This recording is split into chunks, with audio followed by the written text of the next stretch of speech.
wa ta'ala wa nafa'ana bi ulumihi fi daraini amin.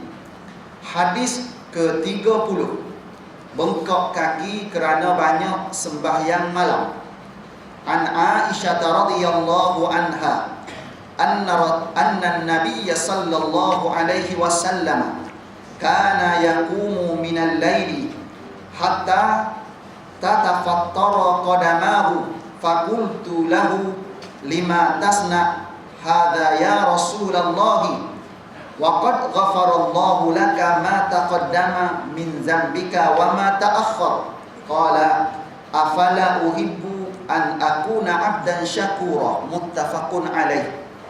Hadis sahih, muttafaqun alaih. Artinya daripada Aisyah radhiyallahu anha berkata bahawasanya Rasulullah sallallahu alaihi wasallam selalu beribadah di waktu malam. Selalu, tuan-tuan, bukan kadang-kadang ni, bukan jarang-jarang. Kita ni kemungkinan tapi bukan sini, kita ni bukan kita sini, kita tempat lain. Anggaplah macam tu. Nabi ni selalu beribadah di waktu malam sehingga bengkok kedua kaki ni. Dengan sebab tiap-tiap hari bangun, tiap-tiap malam bangun waktu malam.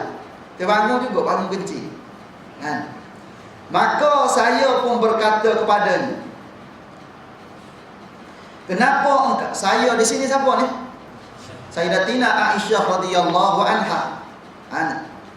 Maka saya pun berkata kepadanya, kepada baginda Rasulullah sallallahu alaihi wasallam, kenapa engkau beribadah sampai jadi begini ya Rasulullah? Jadi begini tu benda, sampai bengkok kaki tu pasal apa sampai bengkok-bengkok tu? Sedangkan Allah Subhanahu wa ta'ala telah mengampuni dosamu yang terdahulu dan dosamu yang terkemudian. Seandainya beliau berdosa, padahal sebenarnya beliau maksum dari berbuat dosa. Lalu Nabi sallallahu alaihi wasallam menjawab, bukankah lebih elok kalau aku menjadi seorang hamba yang banyak bersyukur kepada Allah Subhanahu wa ta'ala. Hadis riwayat Bukhari. Bukan sekadar Bukhari ni. Bila mana muttafaqun alaih ni, Bukhari dan Muslim. Kemungkinan ada gugur sikit ni daripada kitab kita ni. Okey, ni satu gambaran ibadah Nabi yang cukup hebat, yang perlu kita jadikan contoh dan tauladan untuk kita semua, untuk bakar semangat kita sebagai makhluk Allah yang diberi ruang untuk persiapkan diri, bukan sekadar cari bahagia dunia, bahkan bahagia yang sebenar-benar bukan dunia. Di mana? Di akhirat. Selepas pada mati nanti ada kehidupan lain. Lepas pada hidup di alam barzah nanti, kita hidup di alam akhirat. Di alam akhirat nanti ada kedudukan yang kekal abadi di sana, iaitu sama ada ke syurga ataupun ke neraka. Itu bahagia yang sebenar. Bahagia yang sebenar, perjalanan yang jauh, yang tidak akan balik lagi ke dunia ini. Itulah perjalanan menuju alam akhirat. Maka Nabi dah tunjuk contoh terbaik pada kita. Sesibuk mana pun kita, jangan lupa matlamat dan tujuan sebenar kita. Tujuan asal kita bukan nak tungkat langit sini. Tujuan asal kita bukan nak kumpul harta benda, bukan nak bermewah-mewah lebih. Tapi tak ada masalah nak mewah-mewah, asalkan tidak melekakan kita daripada ketaatan kepada Allah. Silakan, tak ada masalah. Cuma tu bukan matlamat. Hidup dunia untuk bermewah-mewah semata-mata, untuk cari pangkat semata-mata, tu bukan matlamat kita. Walaupun di zaman kita hari ini banyak orang habis masa dengan cari dunia. Banyak. Kadang-kadang 24 jam tak cukup. Tak cukup. Sebelum ni dia kata, ustaz tak boleh lah kerja, balik lewat, badan penat, pergi jalan je, balik jalan je. Badan penat kan? Penat lah macam tu kan? Hello, tak boleh lah ustaz, tak pergi kuliah. Hujan lagi, dah lah balik. Jalan jam, hujan lagi, macam-macam hello. Tengok-tengok lepas bencin, tak ada juga. Kalau sebelum bencin dulu sambil-sambil penat pun ada juga sekali-sekala. Tengok-tengok lepas bencin, hilang terus. Pasal apa? Projek lain pula. dah dapat dah duit pencen tu, lala sekali bisnes lain pula timbul. Lebih sibuk daripada sebelum pencen. Ni masalah. Ni masalah yang sedang menimpa umat Islam. Khususnya di negara kita pada hari ni. Banyak benda-benda begini berlaku dalam masyarakat kita hari ni. Sepatutnya bila mana umur kita ni meningkat, kita dengan Allah Ta'ala ni makin dekat. Sepatutnya macam tu. Ibadah kita makin hebat, sepatutnya macam tu. Tapi rupa-rupanya sebalik berlaku. Kalau sebelum ni duit ada, tapi dengan sebab kekangan kerjaya susah. Nak pergi situ sini susah, nak pergi haji, nak pergi umrah. Duit ada tapi duk tangguh-tangguh dulu. Tapi tak tahan pergi Bali tak apa. Pergi situ sini tempat-tempat yang menarik atas dunia ni tak apa, ke Merah Highland. Pergi tuan-tuan. Tapi hujan-hujan ni jangan duk pergi tuan-tuan. Pergi runtuh lagi tuan-tuan. Tu amaran tu bunga-bunga, percikan-percikan. Peringatan bala Allah Ta'ala untuk kita semua tuan-tuan. Bukan semata-mata hujan tuan-tuan. Bukan semata-mata hujan semata-mata tuan-tuan. Allah Ta'ala nak mengajar kita sebenarnya, supaya jangan duk leka sangat dengan dunia tu. Ada? Kucing tak apa. Tu kedudukan dia. Jangan lari daripada tujuan. Kerana tujuan asal kita ialah ubudiyah kita kepada Allah. Tujuan asal kita lita'abbudillah, kerana memperhambakan diri pada Allah. Sama ada memperhambakan diri dalam ibadah khusyuk ataupun ibadah yang umum. Sama ada ibadah fardu ataupun ibadah yang sunnah.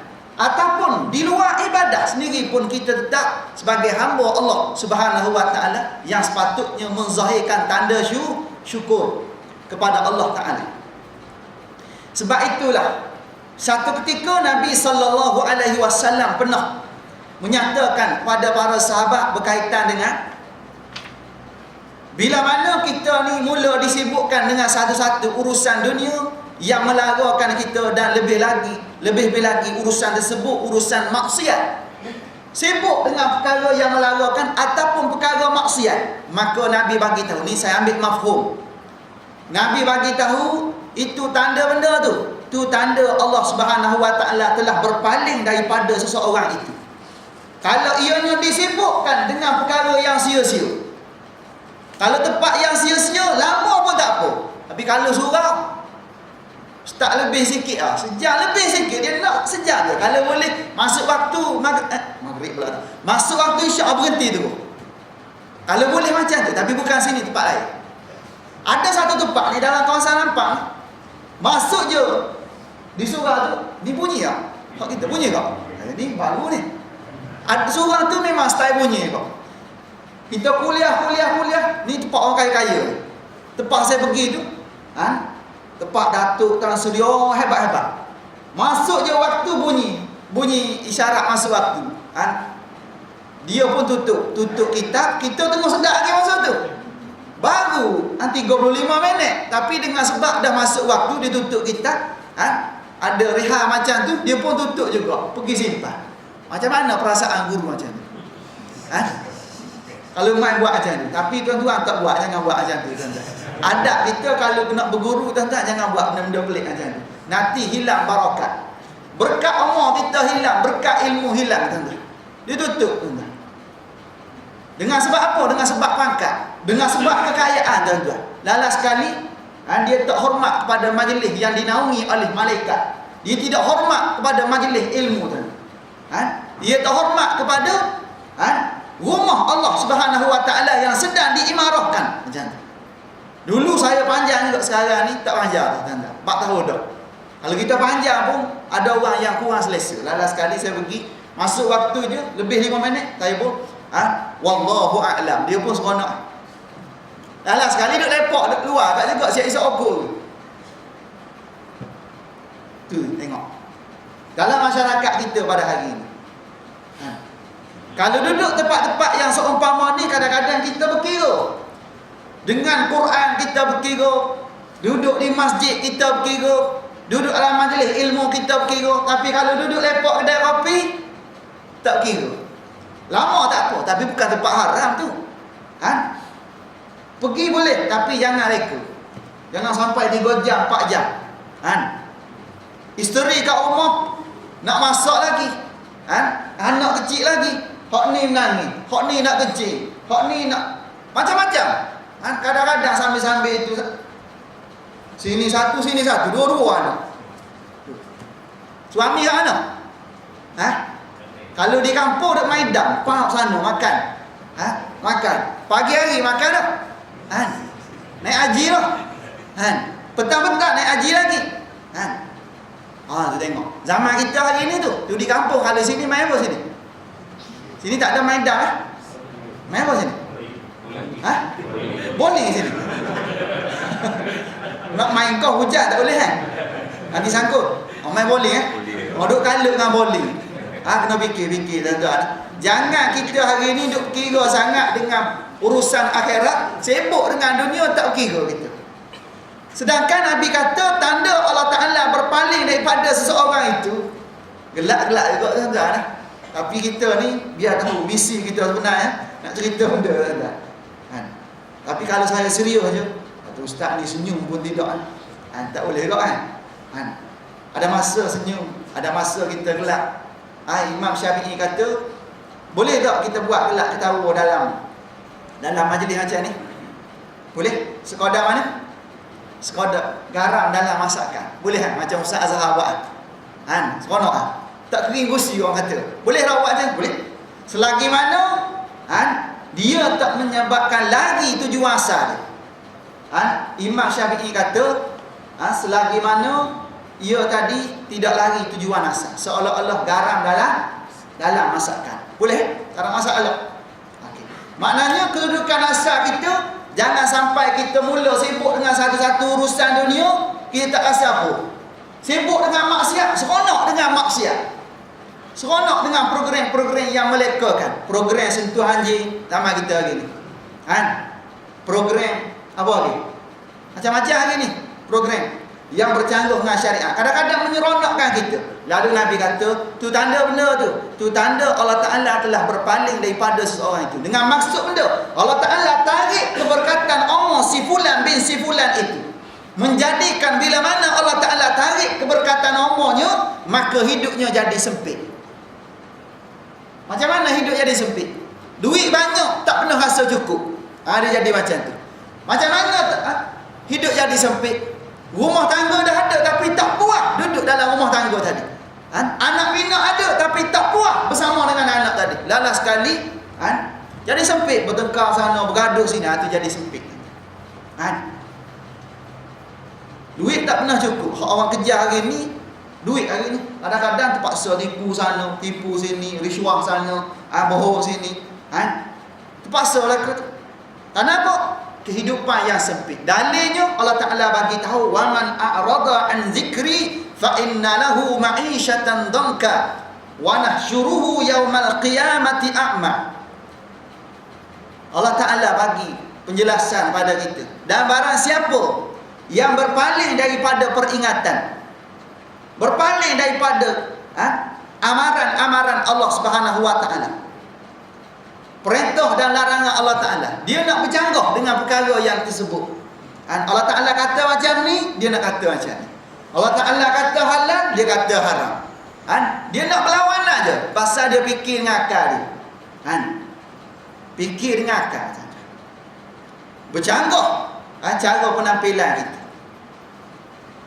Maka kata Allah, bila mana kita ni lari daripada peringatan Allah, fa inna lahu ma'isyatan dhanka. Di dunia ni dia akan hidup dalam keadaan sempit jadi. Pergi sini tak selesa, pergi sini tak selesa. Dia selesa tempat mana? Tempat-tempat yang boleh layan diri dia. Tempat-tempat hiburan, tempat-tempat maksiat. Dia jadi selesa tempat maksiat, dia tak selesa tempat-tempat yang menjadi penyebab dia dekat pada Allah. Sempit kehidupan jadi. Duit banyak tak pernah cukup, pangkat tinggi tak pernah rasa selesa. Ni sempit. Lepas tu di akhirat pula macam mana kedudukan dia? Wa nahsyuruhu yaumal qiyamati a'ma. Kata Allah, di akhirat nanti kami akan bangkitkan mereka ini dalam keadaan buta. Buta bangkit akhirat besok. Ni buta ni dengan maksud benda, ni gambaran gelapnya masa depan. Orang dalam keadaan celik pun di akhirat besok tuan-tuan, duduk di padang mahsyar nanti tuan-tuan. Betapa azabnya ketika itu tuan-tuan. Dalam keadaan celik sekalipun, kalau ianya tidak dipayungi dengan payung rahmat Allah Subhanahu wa taala. Kalau bukan berbekalkan keimanan, kalau bukan berbekalkan dengan ketakwaan, kalau bukan berbekalkan dengan keikhlasan amal ibadah, maka dia tetap menghadapi suasana tersebut dalam keadaan begitu tertekan, begitu azab. Tu belum masuk neraka lagi tu. Belum masuk neraka lagi. Tu baru duduk di padang mahsyar. Ada diistilahkan kaki atas kaki. Macam mana nak buat? Kaki atas kaki. Kaki kita. Kaki orang. Lepas tu kita pijak sini, tak tahu nak pijak mana. Ramai sangat orang. Azab tak? Azab ni. Azab. Tepat tu luar tu, tapi ramai sangat. Tahu nak gambarkan azab ni. Tu kalau celik mata dah rasa azab dah macam tu. Tapi kalau buta macam mana? Buta lagi lah azab. Tu gambaran gelapnya masa depan yang penghujungnya ialah neraka Allah Subhanahu wa taala. Wal iyazubillah. Tu yang kita takut. Dan Nabi sambung lagi dalam mafhum hadis ni. Nabi kata memadai seseorang itu bila mana dia disibukkan dengan melakukan perkara-perkara yang dilarangkan yang bukan matlamat sebenar kehidupannya. Mana matlamat sebenar kehidupan? Iaitu memperhambakan diri pada Allah. Memadai bila mana dia sibuk satu detik sahaja dengan satu-satu perkara yang lara dan maksiat itu, memadai dia akan menyesal buat selama-lamanya di akhirat nanti. Satu detik terlibat dengan perkara maksiat, mati tanpa taubat. Satu detik terlibat dengan perkara-perkara yang lara, dia akan menyesal buat selama-lamanya di hadapan Allah Ta'ala. Itu satu detik.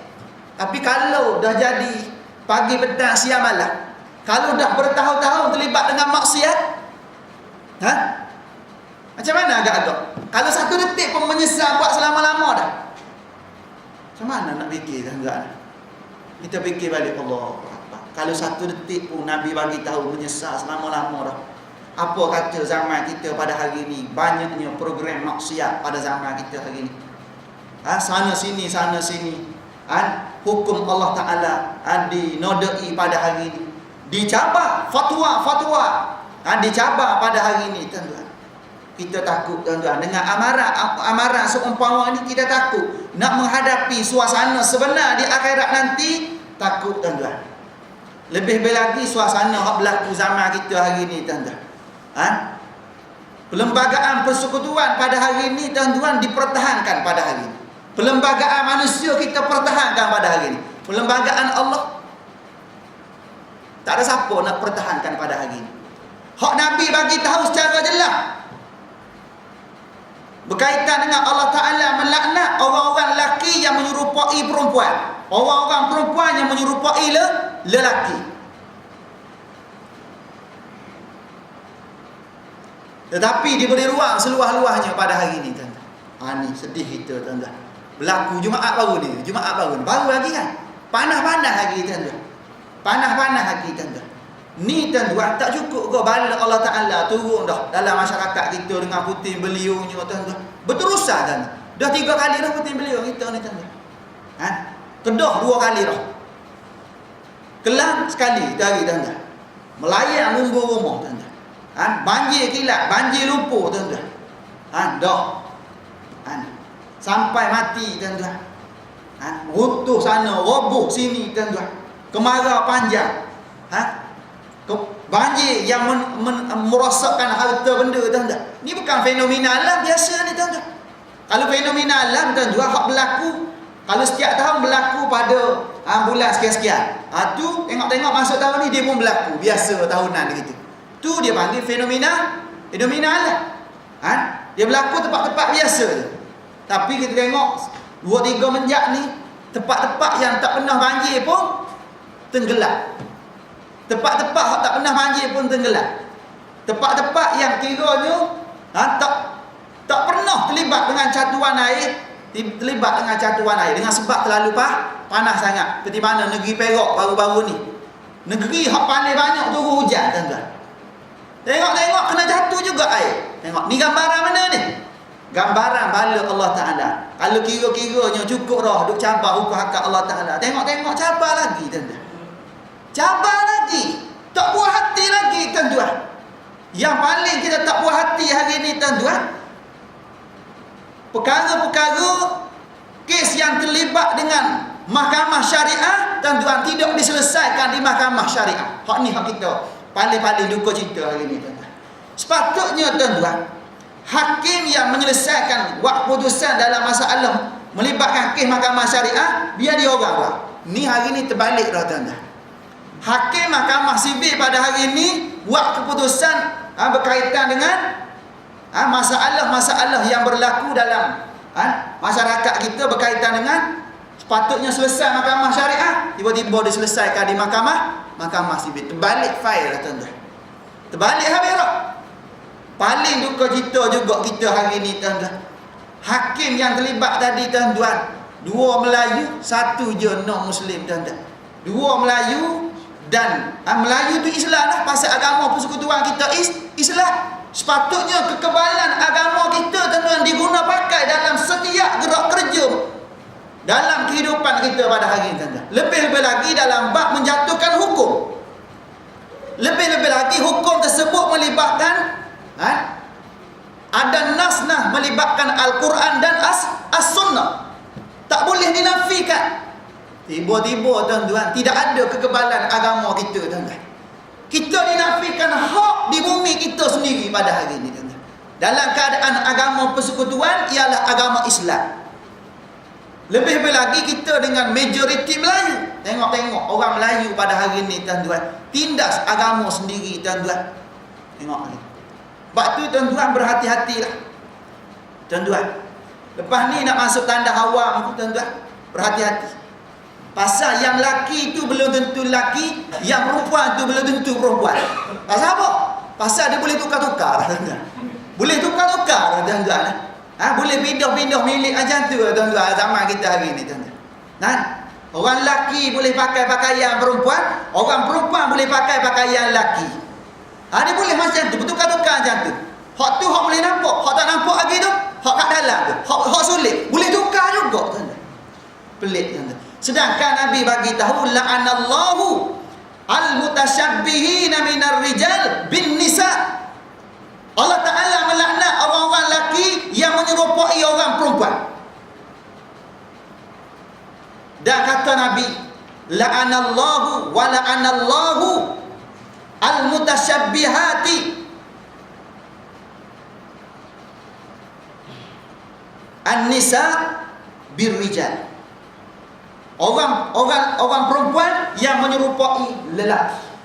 Dua-duanya dilaknat oleh Allah Ta'ala. Sama ada lelaki menyerupai perempuan, yang perempuan menyerupai lelaki. Semua tu laknat Allah Subhanahu Wa Ta'ala berlaku. Bila mana Allah Ta'ala laknat, seluruh penduduk langit bumi ni turut melaknat. Seluruh penduduk langit bumi dilaknat. Ikan-ikan di laut, burung yang berterbangan di udara, serangga-serangga, semua penduduk langit turut melaknati orang yang dilaknat oleh Allah Subhanahu Wa Ta'ala. Tiba-tiba diberi ruang gitu ya tuan-tuan. Tak ada apa tuan-tuan. Kosong-kosong gitu ya tuan-tuan. Tak ada siapa. Nak tukar Argentina, tak ada siapa nak marah. Tapi nombor pelik tak cukup. Apa dia panggil? Spek nombor pelik tak cukup tuan-tuan. Sepatutnya besar sikit, tiba-tiba buat besar tak tapi rapat sikit. Kena tuan-tuan, sama tuan-tuan. Sama selalu tuan-tuan. Mangkuk betul tuan-tuan kalau macam ni. Ada JBJ. Bawah JBJ, tapi polis tak apa. Polis orang kita. Sama ya? Sama nak pagi lagi ni. Itu kedudukan dia tuan-tuan. Saya cerita ni tuan-tuan, nak banding tuan-tuan. Sepatutnya tuan-tuan, hak berkaitan dengan laknat Allah Ta'ala ni, hak sepatut kita kena jaga betul-betul tuan-tuan. Tiba-tiba hak benda-benda macam ni pula kita lebih-lebih tuan-tuan dalam keadaan ekonomi negara kita ni tuan-tuan. Kesian sahabat-sahabat hak tinggal di kampung tuan-tuan. Musim hujan ni kita ni tuan-tuan, getah RM1.60 tuan-tuan. RM1.60. Tidur musim hujan tuan. Makan ubi kayu. Celok bucuk ubi macam tu, kesian tuan. Kita hok tinggal di bandar ni kemungkinan boleh tahan sikit. Tapi hok di kampung, mak ayah kita di kampung tuan-tuan. Sahabat-sahabat di kampung tuan-tuan. Allahu akbar tuan-tuan. Saya memang kita menyelami keadaan macam ni tuan-tuan dengan sebab kita banyak program di bumi Kemboja tuan-tuan. Kan?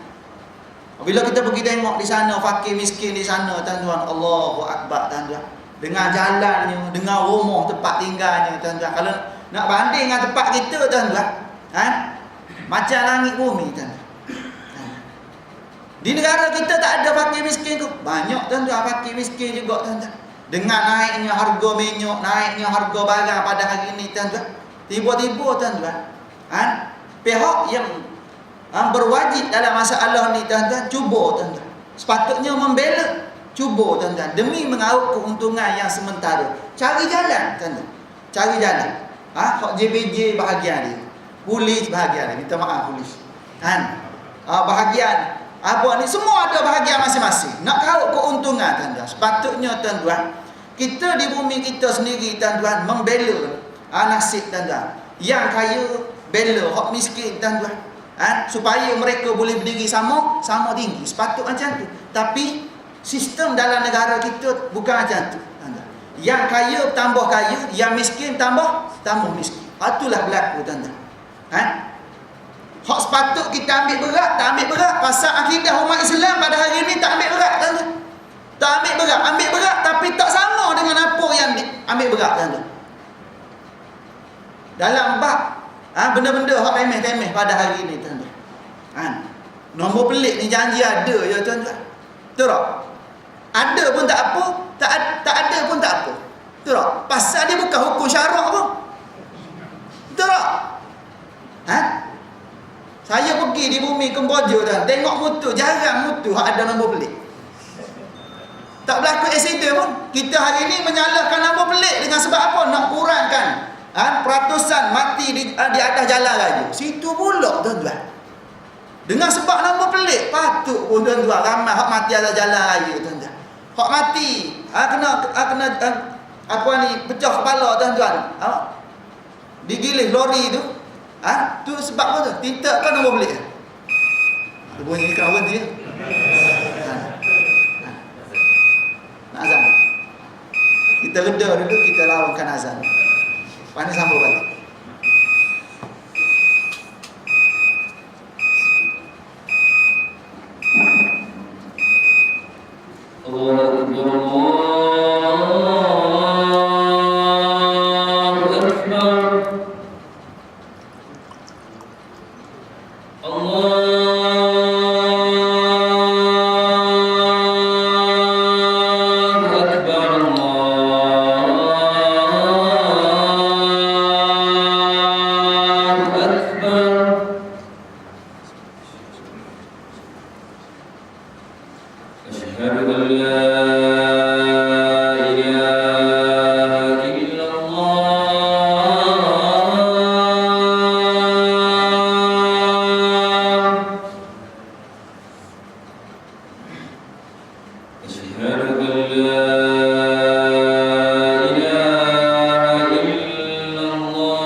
Tuan-tuan muslimin muslimat yang dirahmati Allah Subhanahu wa taala sekalian.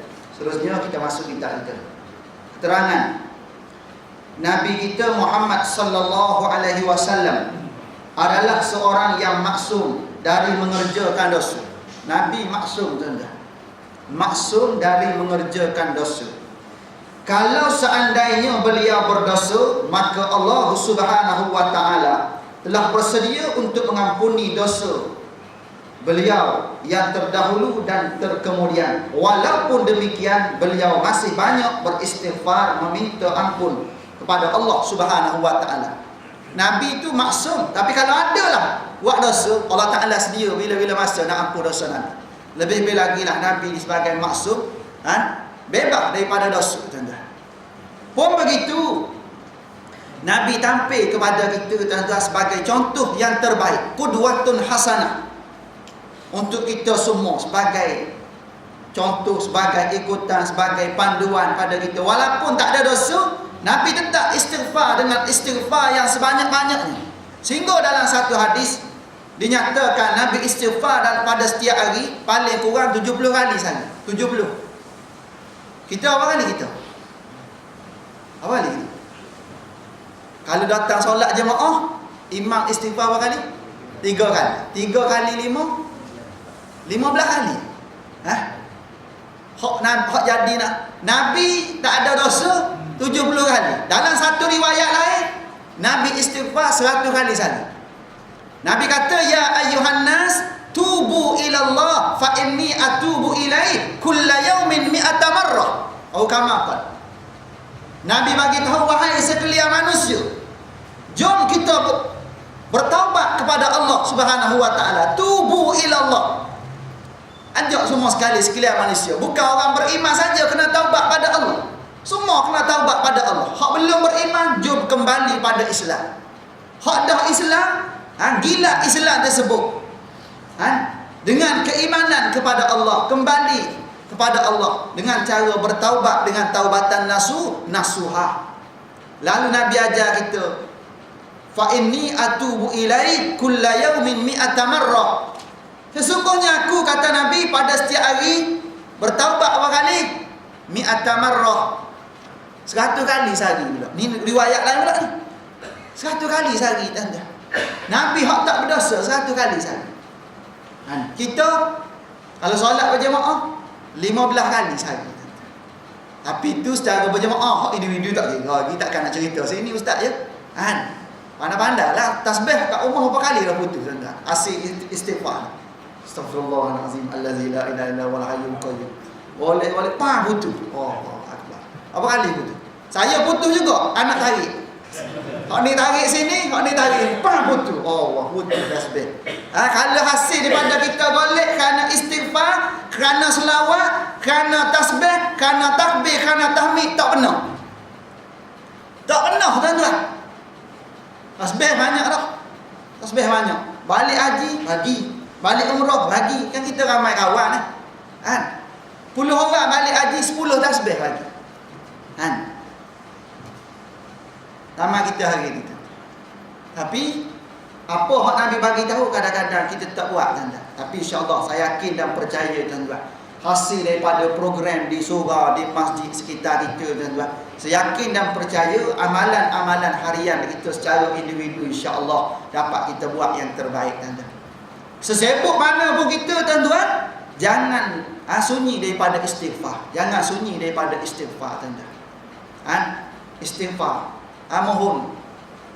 Paling-paling kuat istighfar dengan istighfar, tuan-tuan, kita mohon keampunan Allah Subhanahu wa taala. Dan kita ni bersyukur. Pasal apa? Istighfar ni kita nak buang dosa kita. Syukur ni kita tengok nikmat Allah Taala tak putus-putus bagi pada kita. Kena syukurlah. Tapi kalau boleh kena buat lebih pada itulah. Kena ikut garis panduan dalam kitab hak Nabi bagi tahu, zikir-zikir maksud tu jadikan amalan itu. Antaranya hak senang, tuan-tuan. Antara zikir hak senang Nabi bagi tahu 2 kalimah yang ringan pada lidah. Senang nak sebut, tuan-tuan. Ringan pada lidah tapi berat pada timbangan.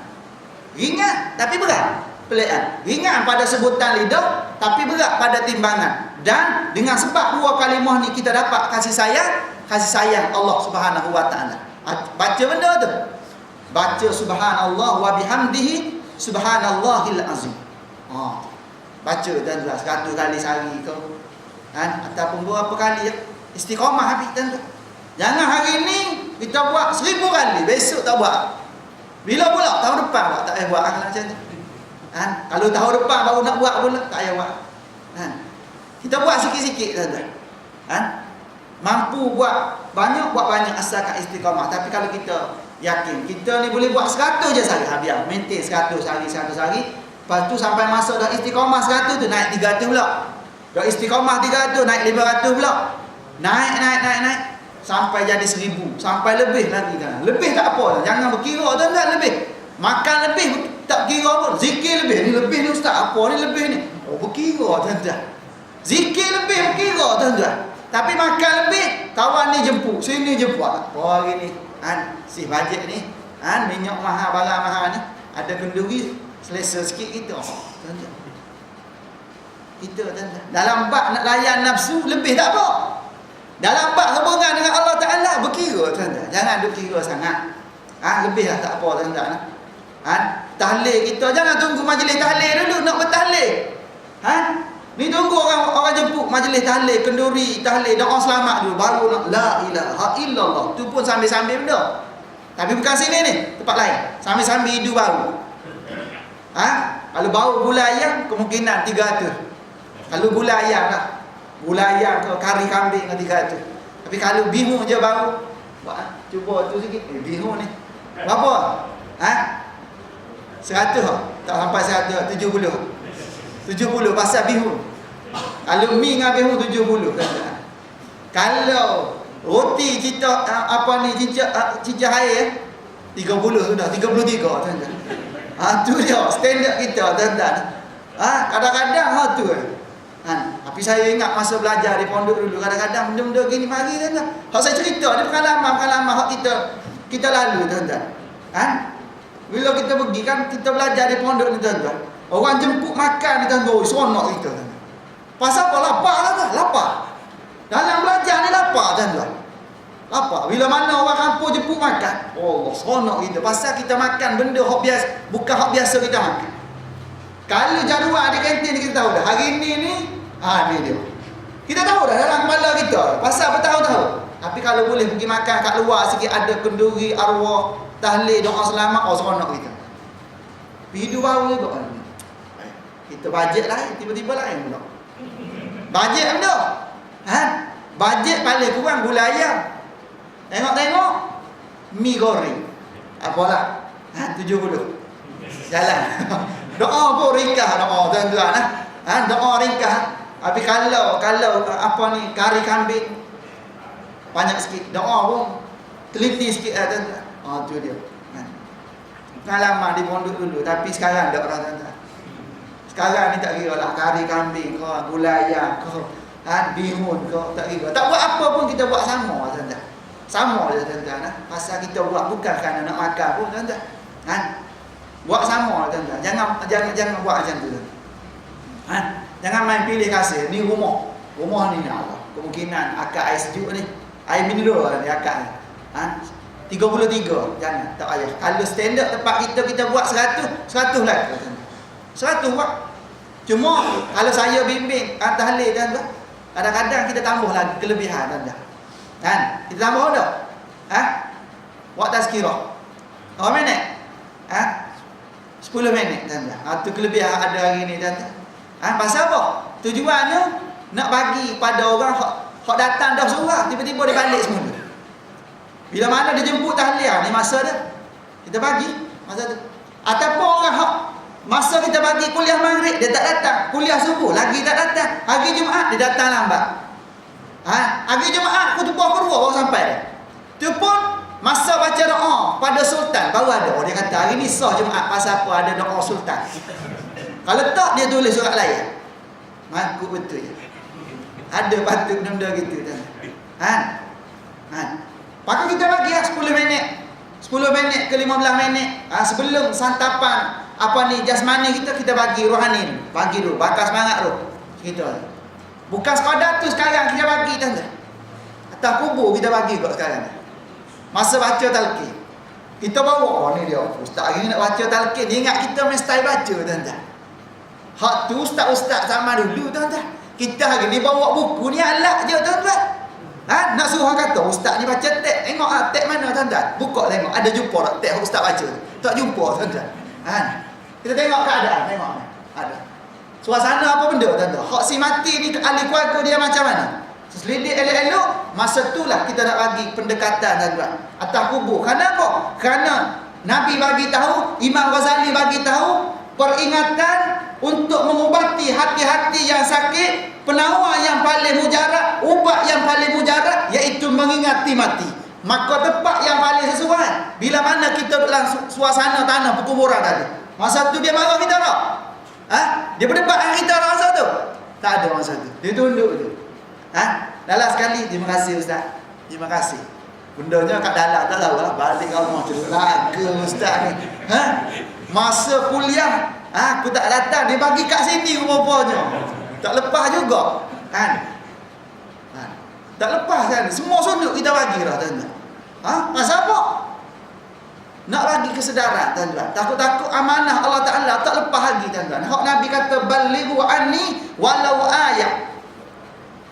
Walaupun satu ayat kena sampaikan. Hak kita tahu daripada Nabi, sikit kena sampai, banyak pun kena sampai. Hari ni kita menyampaikan. Hak datang surau, hak pergi masjid, hak pergi Jumaat, hak tak pergi, tak sampai. Lalas sekali masa kenduri doa selamat. Lepas tu masa apa lagi? Masa talqin kat kubur tuan-tuan. Memang kena. Nak tahu jebuk. Nak tahu silakan tuan-tuan. Nak tahu macam mana jadinya silakan. Tengok suasana lah, tengok suasana. Kita tahu poin-poin tertentu kita bagi. Biar boleh buat balik. Jangan balik perut kenyang kau saja, tapi ilmu tak buat balik. Kita nak buat balik perut, boleh buat balik perut kenyang. Lepas tu boleh buat balik ilmu. Buat balik perubahan dalam keluarga kita, dalam masyarakat kita. Waktu kita nak. Kita nak macam tu. Nabi ajak kita supaya bertaubat 100 kali sehari. Sebab Nabi taubat 100 kali sehari. Dalam riwayat lain kata 70 kali sehari. Buat kita tuan-tuan. Carilah hak pendek-pendek tuan-tuan. Hak pendek-pendek. Hak paling-paling reka hak mana? Astaghfirullahalazim. Kira tu. Paling common tu.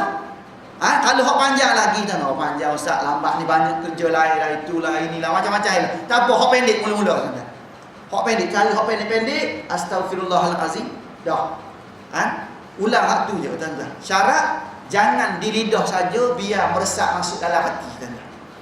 Apa yang kita minta supaya Allah Ta'ala apa dosa tadi bukan sekadar di lidah, bahkan peranan hati pun jalan sekali tuan-tuan. Nak macam tu. Bila mana kita dah taubat pada Allah, biar cukup rukun. Taubat ni ada rukun tak? Ada rukun. Yang pertama kena menyesal. Menyesal kerana apa? Kerana Allah, bukan kerana musibah. Bukan kerana musibah menimpa kita pun menyesal. Kalau aku tak buat benda ni pun macam-macam kita bangkit semula. Tu menyesal kerana musibah. Kita menyesal kerana Allah. Anak macam ni. Yang kedua, berazam tidak akan kembali lagi kepada dosa. Azam kena ada kat dalam tu. Tanam betul-betul, tak buat lagi dosa.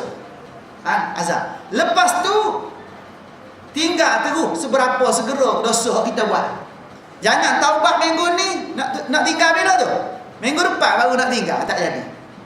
Dia nak kalau taubat malam ni juga kita kena tinggal kerja dosa tersebut. Kena tinggal dulu. Jangan tunggu masuk tahun baru lah baru tinggal. Tak jadi. Kalau ada dosa dengan orang, maka kena minta maaf dengan batang tubuh tersebut. Barulah taubat pada Allah Ta'ala diterima. Kalau tak, sangkut jadi tuan-tuan. Okey.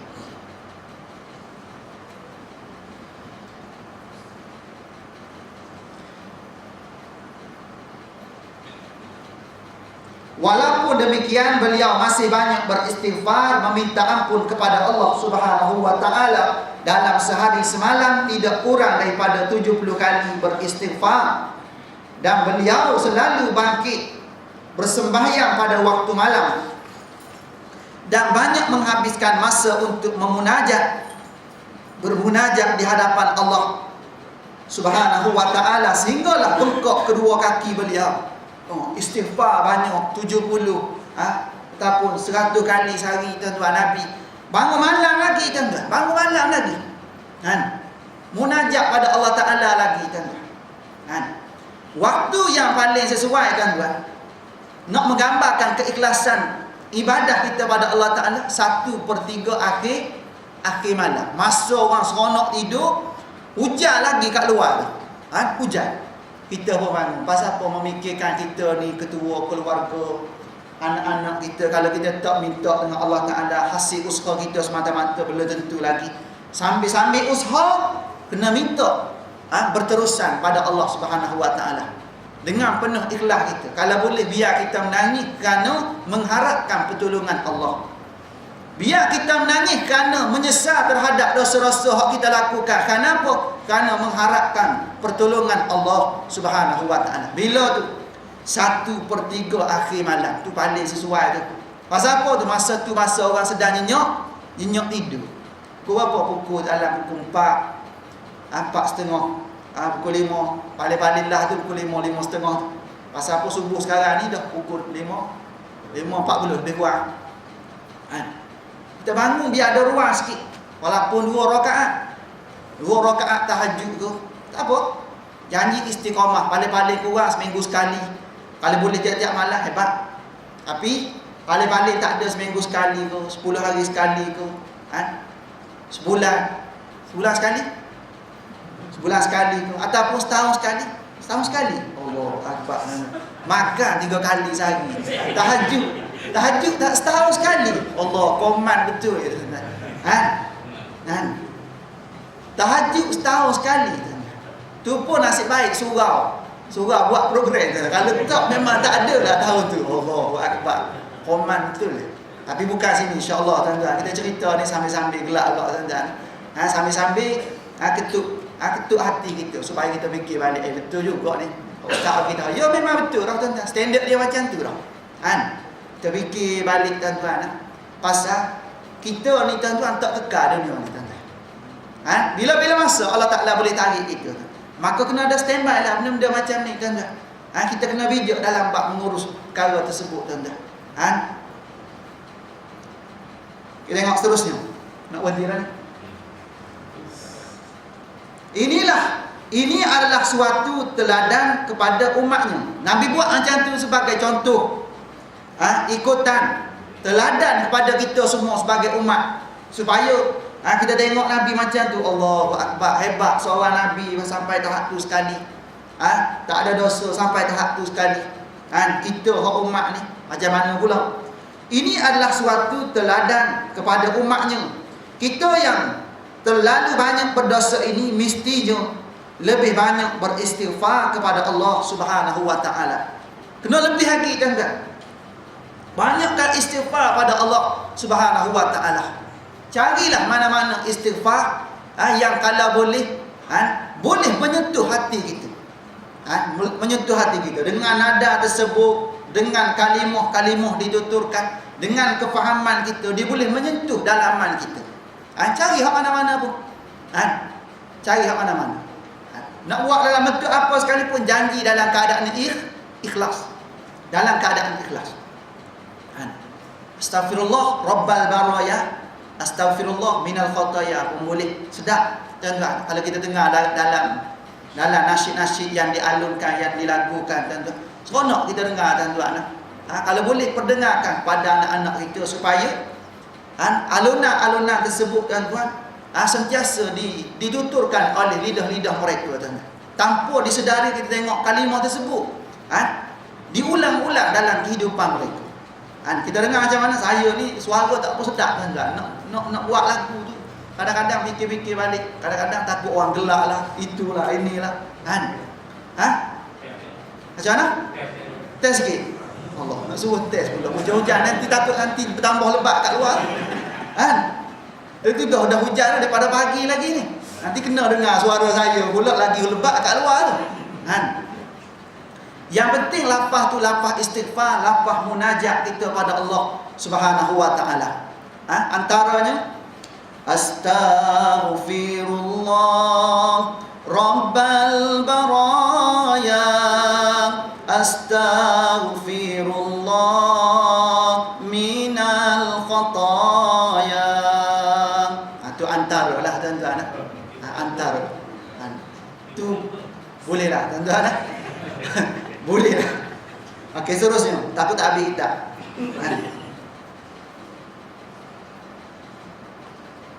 Mana lah? Hilang tempat tuan-tuan. Baru satu alunan tu. Kita yang terlalu banyak berdosa ini mestinya lebih banyak beristighfar kepada Allah Subhanahu wa taala. Kena lebih lagi tuan-tuan. Kalau boleh mampu 300 lah tuan-tuan. Kalau mampu 100. Dan lebih banyak lagi berbuat ibadah kita tuan-tuan. Kena lebih banyak buat ibadah di waktu malam.